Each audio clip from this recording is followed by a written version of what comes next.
Hari ini kita akan membahas tentang makruhatus sholat, yakni hal-hal yang dimakruhkan saat sholat. Kalau dari sebelum sholat, setelah sholat ya ada, tapi kita fokus kepada hal-hal yang dimakruhkan saat atau sedang kita sholat. Apa itu makruh? Makruh itu adalah sesuatu yang tidak disukai oleh Allah, tapi tidak sampai haram. Itu namanya makruh. Kalau dalam definisi fikih sih sesuatu yang apabila kita dikerjakan tidak berdosa, bila ditinggalkan dapat pahala, kan gitu ya.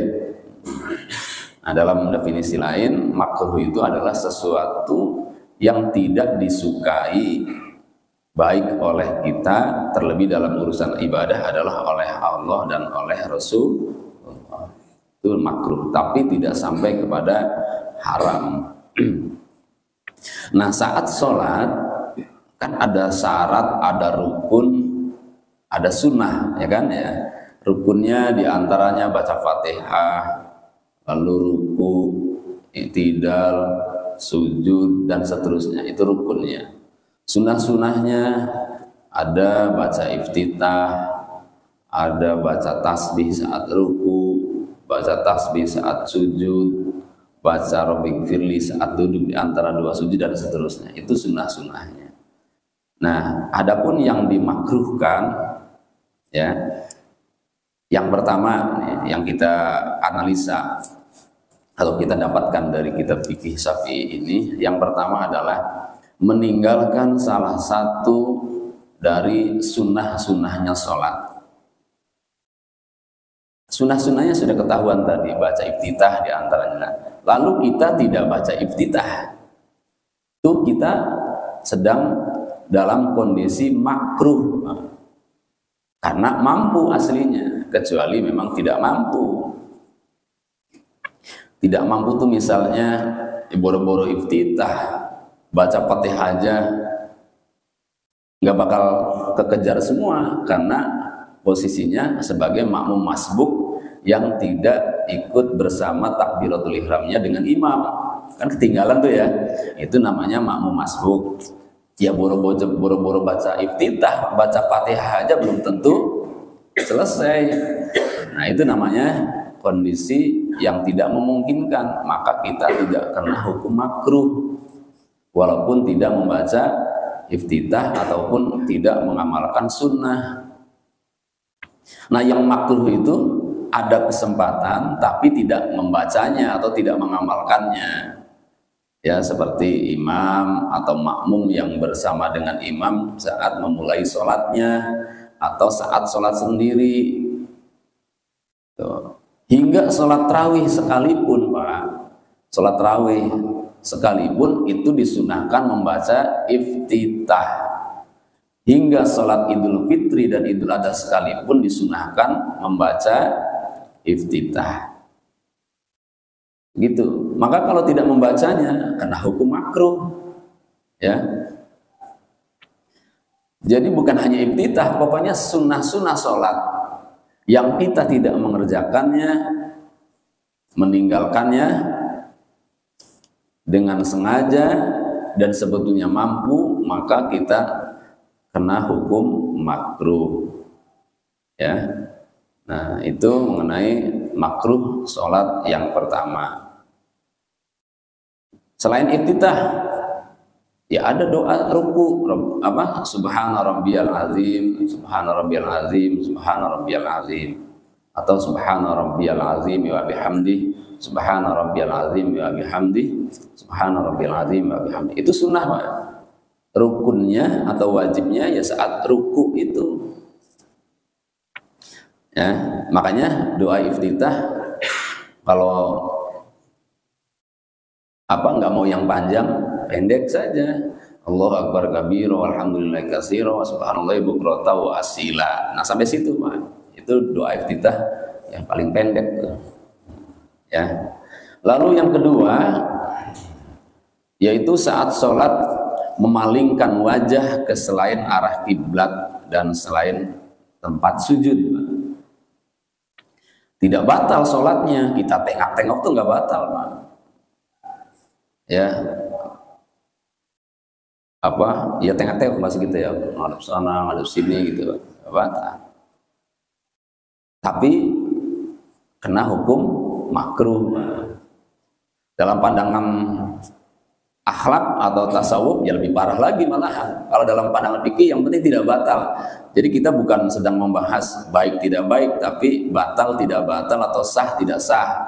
Nanti dari sudut akhlak atau sudut tasawuf itu beda lagi. Itu sedang sholat tidak beradab namanya. Ngapain sholat tengok-tengok? Lagi sholat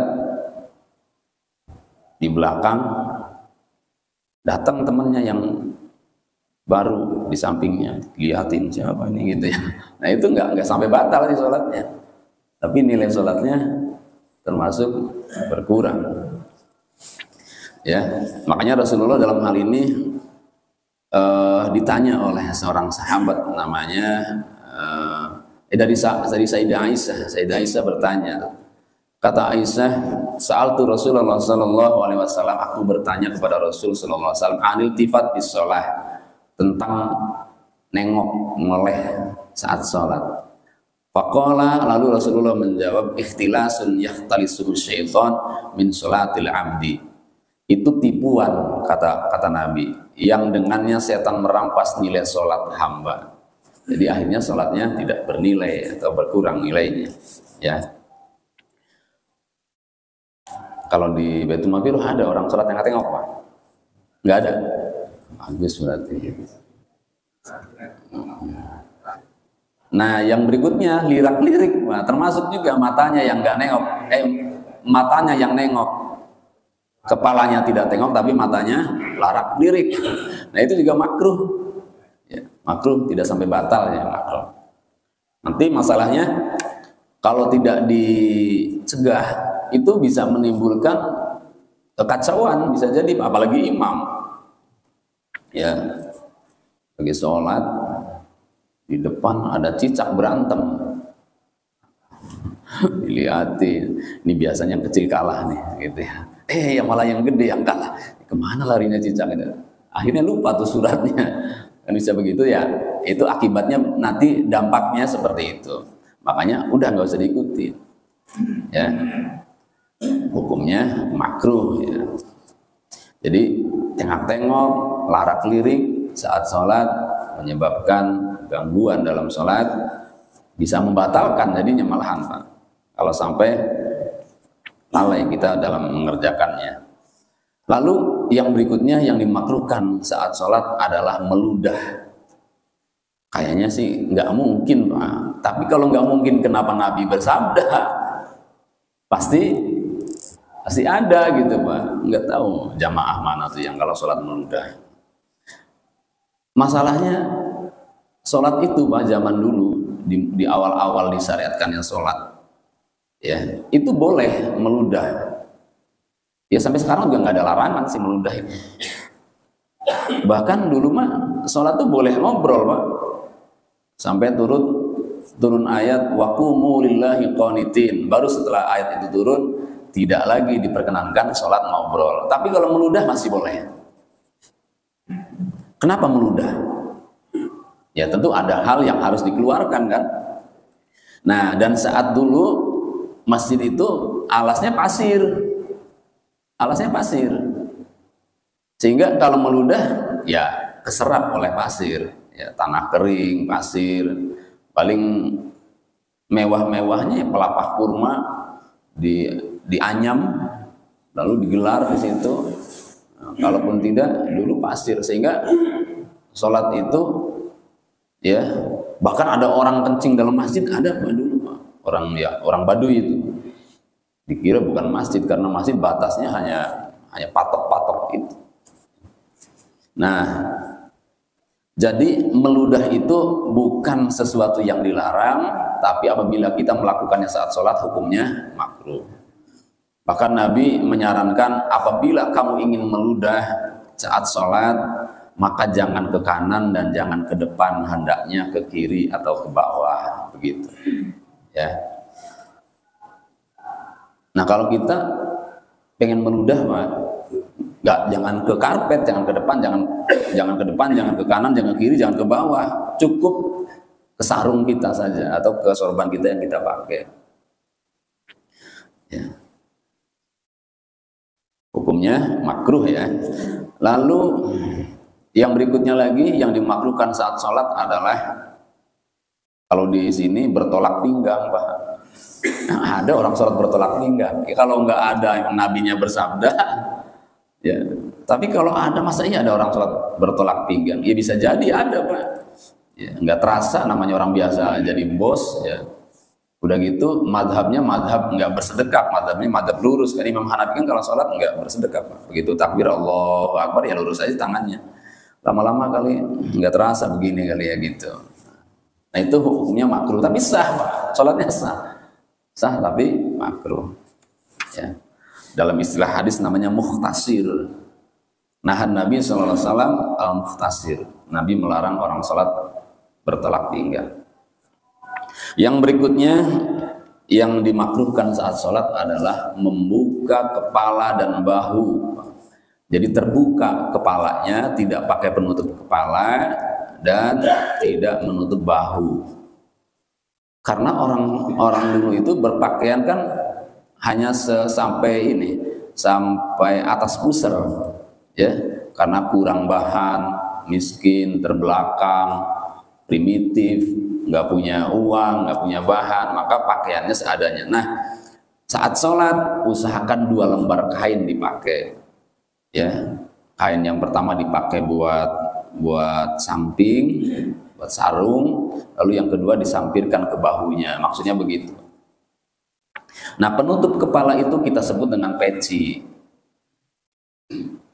Pecinya warna apa? Terserah, Bapak sukanya apa? Yang hitam bagus, ikut Pak Karno. Jadi peci hitam itu bukan ciri orang Islam aslinya Pak, ciri orang Indonesia. Cuman yang kemudian mewarisi budaya ini adalah orang Islam, sehingga dikenallah peci ini budaya Islam, Islam Indonesia atau Islam Nusantara. Peci putih cirinya orang yang sudah haji. Orang yang belum haji nggak bakal berani pakai peci putih dulu, tapi kalau sekarang peci putih udah bebas banget dijual di mana-mana ya, murah lagi. Udah gitu sakti lagi Pak, dibanting nggak pecah. Makanya pakai naik motor nggak pakai helm, pakai peci, ditangkap polisi, marah-marah dia. Bapak nggak pakai helm, buat mana Pak helm sama peci? Katanya. Helm dibanting pun pecah Pak ya. Nih peci nggak pernah pecah Pak. Hebatnya orang Islam tuh, padahal salah, ngakunya bener aja tuh. Nah, jadi pakai peci itu sunnah Pak, bukan pecinya sebetulnya, penutup kepalanya. Ya, jadi apa saja, sorban kayak. Sorban itu istilah fikihnya disebutnya amamah, ya, yaitu yang diikat-ikat di atas kepala. Makanya ulama dulu tuh kemana-mana pakai itu Pak, pakai kayak gini tapi tipis, ya. Kalau mau sholat baru diikat kepala gitu. Kalau udah sholat dilepas lagi, biar tidak menunjukkan keulamaan yang maksudnya. Jadi ulama itu bukan penampilan Pak, yang di depan orang bawa tasbih, pakaiannya jubah, gitu. Hati-hati juga yang begitu. Bahkan kalau ulama Jawa banyak yang menyembunyikan keulamaannya. Nah jadi pakai peci hukumnya sunnah. Yang kedua Pak, selain dapat nilai sunnah, manfaatnya adalah dapat menghalangi rambut yang akan nanti menutup kening saat sujud, ya. Jadi itu fungsinya, biar saat sujud kening kita tidak terhalang oleh sesuatu, langsung nempel ke tempat sujud. Maka kalau sholat Pak, beda dengan kalau mau ceramah pakai pecinya. Kalau mau sholat pecinya begini, kalau mau ceramah kan begini, ya. Jangan saat mau ceramah dipakai saat mau sholat, itu berarti nggak paham fikih. Masa orang sholat begini, ya, nanti bisa menghalangi kening saat sujud. Jadi kalau mau sholat agak di belakangin ini pecinya biar tidak mengganggu atau menghalangi kening nempel ke tempat sujud, ya. Apalagi Ya kehormatan, Pak. Kepala itu memang kehormatan. Saya punya teman yang sangat kritis. Pertanyaannya begini, Ustaz, kenapa sih saya lihat orang kalau mau ke masjid pada pakai peci? Jawabannya yang diinginkan bukan jawaban fikih, jadi nggak suka dia jawabannya, sunnah aja. Kurang puas kalau jawaban begitu, Pak. Dia maunya apa di balik itu, manfaat peci itu apa? Apakah kayak orang di proyek biar aman, ketiban sesuatu nggak celaka ini kepalanya, atau memang ada hikmah lain?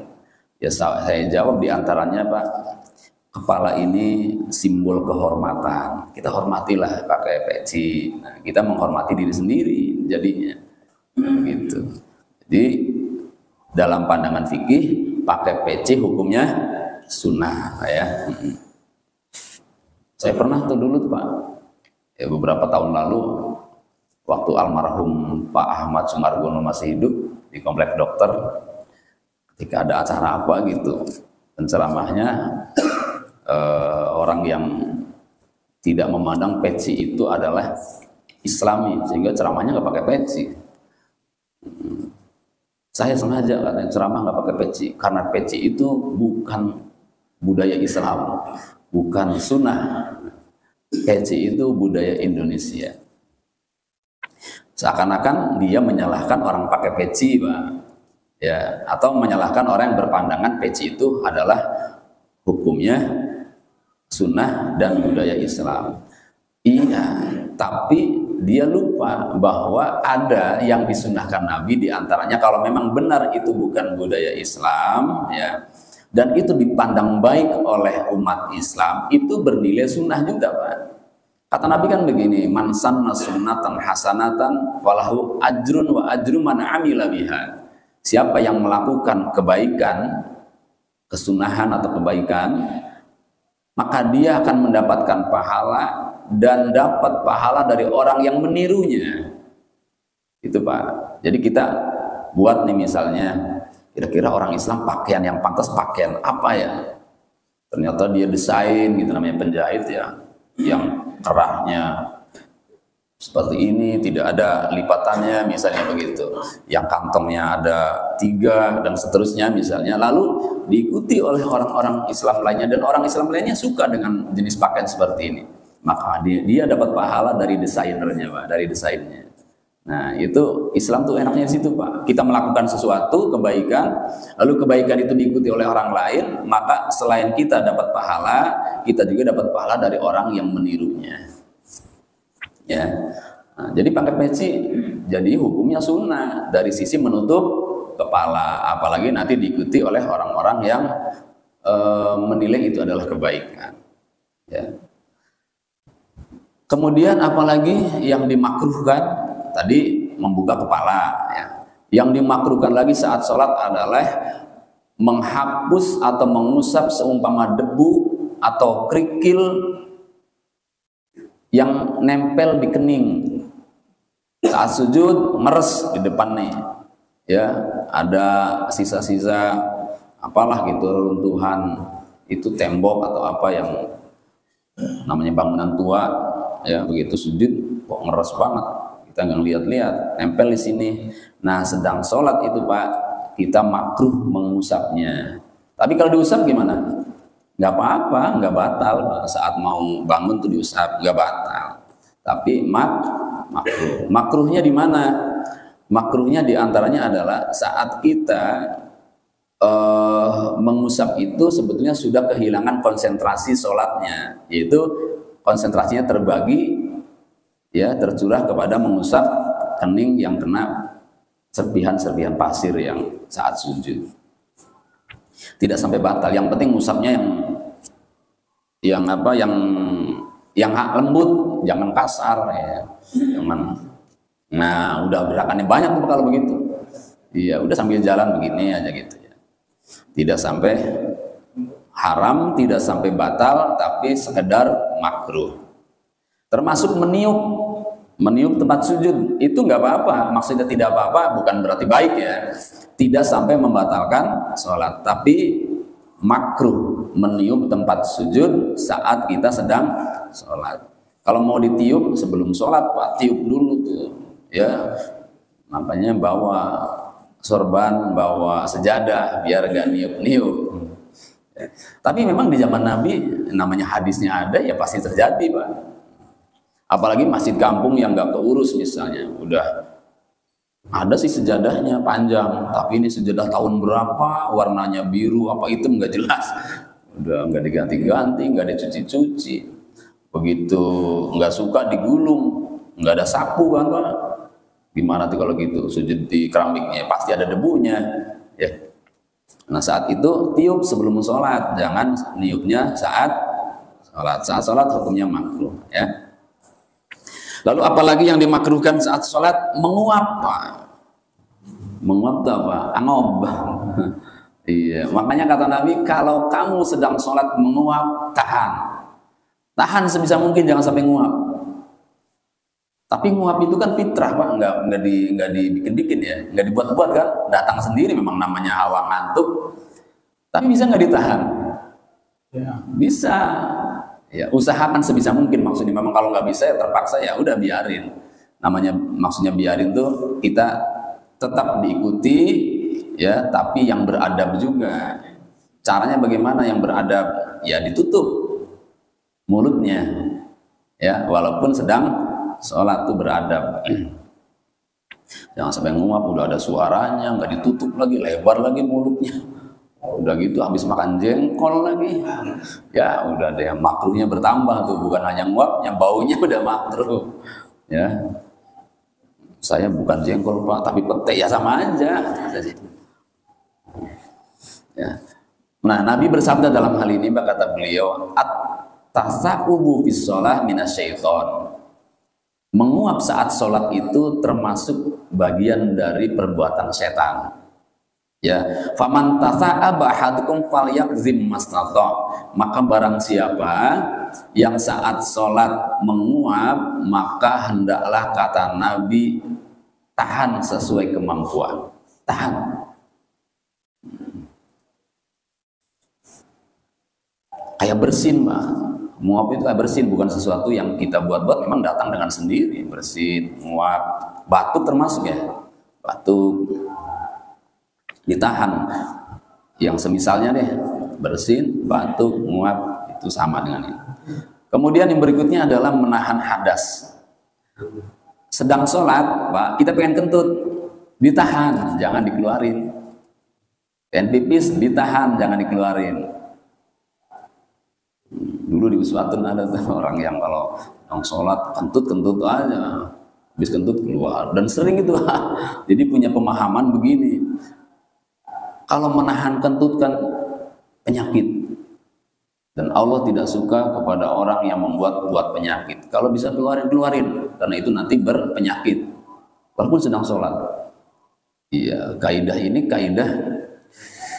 kaidah umum Pak, di luar ibadah wajib maksudnya. Karena Allah yang berfirman begini, kata Allah, ya ayyuhalladzina amanu atiiullah wa atiiur rasul wala tubtilu a'malakum. Wahai orang-orang beriman, taatlah pada Allah dan Rasul, dan jangan kalian batalkan amal-amal kalian. Nah, kalimat jangan batalkan amal-amal kalian, sedang beramal nih Pak, jangan sekali-kali membatalkannya. Semaksimal mungkin kita upayakan, sebisa mungkin jangan sampai membatalkan sholat ya, apalagi hal sepele. Nah, bagaimana supaya tidak pengen kentut saat sholat? Kentutkan dulu sebelum sholat. Tapi masa iya Pak, orang nggak pengen kentut dikentutin, kan gitu ya? Berarti itu Pak, sebenarnya pengen kentut saat itu baru muncul. Kalau baru muncul biasanya bisa ditahan. Ya, yang pengen BAB berjam-jam, ya itu biasanya kalau ditahan keluarnya kentut terus, kan begitu ya umumnya kan ya. Pengen BAB nih pagi nih, lu cari WC susah, pas begitu dapat WC ngantrinya panjang, tahan lagi sampai gitu, sampai siang. Itu biasanya kentut terus tuh. Nah, orang-orang seperti ini Pak, dimakruhkan memulai sholat. Bahkan bukan hanya ini Pak, bukan hanya pengen BAB, pengen makan, lapar nih Pak, makruh. Udah pengen makan, makanannya ada, makanan sendiri, makruh. Makan dulu maksudnya. Ya, kalau pengen pipis, pipis dulu. Kalau pengen kentut, pengen BAB, BAB dulu, keluarin dulu. Nah baru tuh, ya, insya Allah selamat sholatnya, nggak ada keinginan kentut lagi. Makanya ditahan sebaiknya kalau kita sedang sholat. Ya. Nah, berikutnya lagi apa? Yaitu yang tadi yang sudah disebutkan, tapi ada nih di urutannya, yaitu sedang sholat atau mau sholat, di hadapannya sudah ada hidangan, hidangan sendiri dan kita mampu memakannya, ya, masih anget lagi, ya, udah gitu pas lapar, kata Nabi begini, idza wudi'a asa'u ahadikum wa qimatis shalah fabda'u bil asa. Jika hidangan malammu sudah disiapkan, lalu sudah akan didirikan waktu sholat, sudah diikomatkan bahkan sholat, maka mulailah makan malam dulu. Kan begitu Pak tolerannya Nabi terhadap kita. Wala ta'jilu hatta yafrugha min. Jangan buru-buru juga makannya, udah santai saja.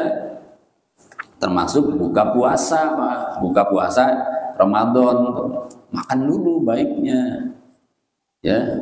Tapi udah makan kurma, ya itu namanya makan, Pak. Cuman kalau kita kan jangankan kurma, bubur 2 mangkok juga belum disebut makan, ya kan gitu ya.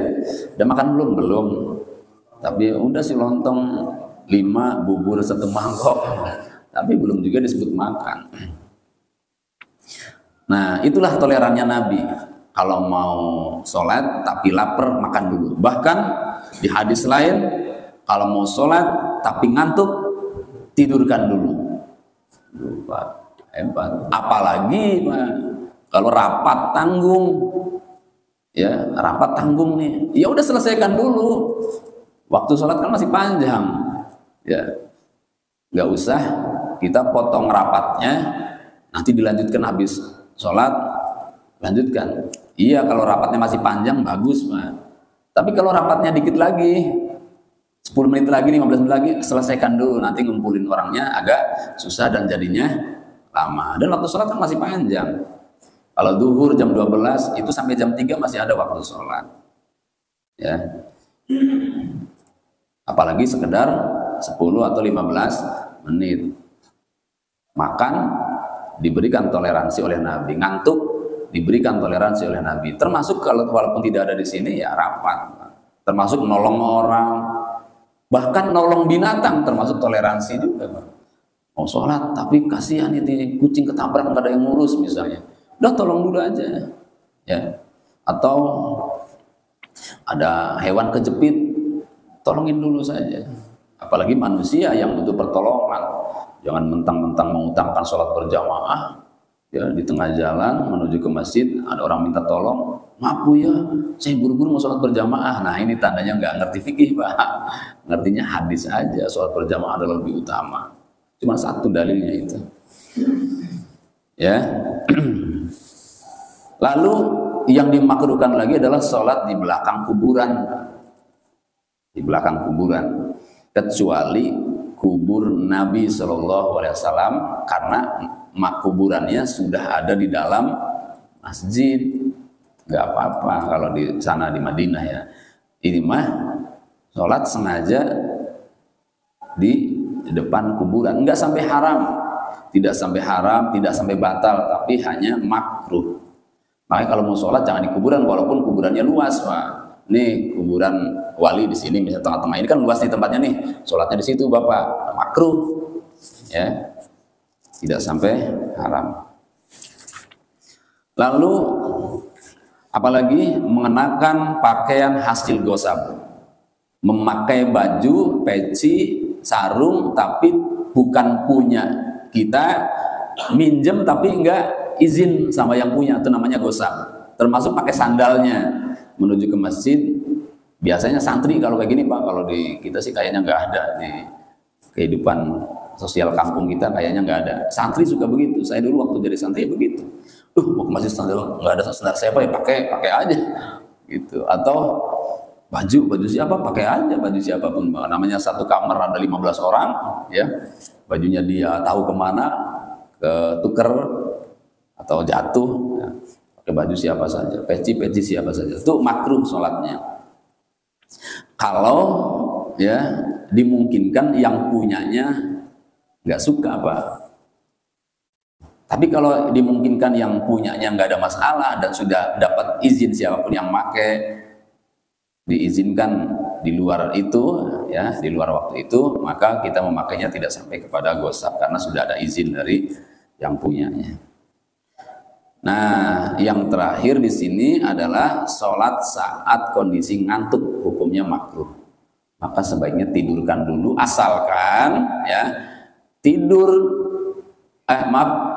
tidur dan makan tadi yang di awal tadi tidak sampai menghabiskan waktu sholat. Kalau menghabiskan waktu sholat, maka sholat yang paling utama. Sholat dulu, walaupun ngantuk, sholat. Karena mau habis nih waktunya, sholat. Paksain sholat, walaupun ngantuk. Paksain sholat, walaupun lapar. Karena waktu sholatnya mau habis. Nah, yang tidak ada di sini saya tambahkan. Yang sering saya lihat gitu maksudnya Pak. Saat sholat melepas kacamata atau mengancing baju. Pernah Pak? Kalau saya pernah ngalamin tuh, boleh Pak, nggak sampai batal, tapi apa? Makruh, asalkan ngancing bajunya sambil jalan Pak. Sambil jalan dari sujud menuju berdiri, dari berdiri menuju sujud agak lama tuh. Allahu Akbar, nggak sampai batal. Ya, karena yang gerak itu jarinya. Kalau jari itu geraknya termasuk gerakan halus, yang nggak boleh itu gerakan kasar gini tangan gitu. Kalau menurut mazhab Syafi'i, tapi kalau menurut mazhab Hanafi ya bebas-bebas aja gerakan tangan, karena tumanina itu menurut mazhab beliau tidak menjadi rukun sholat. Ya. Nah, kalau matikan HP, Pak, ini kan termasuk kasus baru ya. Matikan HP saat berbunyi, ya makruh sih Pak. Kalau tidak sampai membatalkan sholat, asalkan memang tujuannya adalah untuk kemaslahatan sholat berjamaah. Ya, kalau sholat sendiri tidak ada hubungannya Pak dengan kemaslahatan sholat, karena sholat sendiri itu ya di rumah, HP bunyi atau tidak bunyi, kedua-duanya dapat tetap mengganggu konsentrasi sholat. Saat sholat, HP-nya bunyi, Bapak matikan, Bapak terganggu dengan ingin mematikan. Saat sholat HP bunyi tapi tidak dimatikan, Bapak terganggu dengan suara HP. Dua-duanya mengandung gangguan, tapi yang lebih parah adalah mematikannya, karena gangguannya dua. Selain terganggu mematikan, ada gangguan gerakan, kan gitu ya. Tapi dalam sholat berjamaah Pak, bisa ditolong dengan kemaslahatan lain, yaitu kemaslahatan menjaga kehusuan orang lain saat sholat. Jadi walaupun ada gerak di sana, jadi bisa dikalahkan dengan menjaga kehusuan sholatnya orang lain. Jadi silahkan dimatikan saat kita sholat berjamaah, bahwa HP dan HP-nya bunyi ya, karena untuk kemaslahatan sholatnya orang lain. Nah, itulah beberapa yang dimakruhkan saat kita sedang sholat.